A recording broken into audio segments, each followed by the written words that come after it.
Salam alaikum, bienvenue sur Recette Maroc. Aujourd'hui, j'aimerais vous parler de plusieurs astuces ou conseils que vous pouvez trouver utiles en cuisine.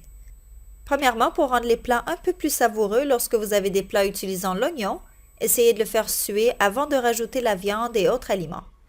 Certaines personnes vont cuire tout ensemble en même temps, ce qui, à mon avis, ne donne pas autant de goût que si vous étiez pour suivre cette première étape. Pour ce qui est du persil, essayez de le rajouter en fin de cuisson seulement pour éviter qu'il perde ses vitamines.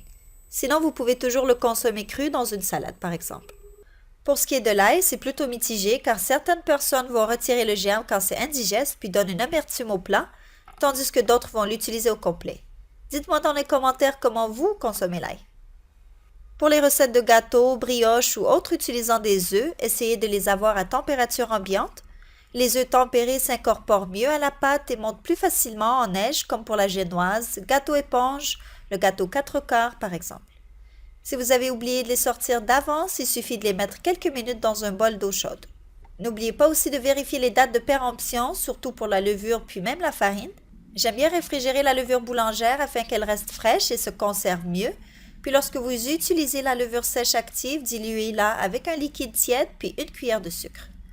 Ne surtout pas la mettre en contact direct avec le sel ni un liquide trop chaud afin d'éviter qu'elle ne s'active pas. Si vous avez d'autres questions ou commentaires, n'hésitez pas de m'en faire part. N'oubliez pas aussi d'aimer cette vidéo et de vous abonner à la chaîne pour rester informé de toutes nouvelles recettes publiées.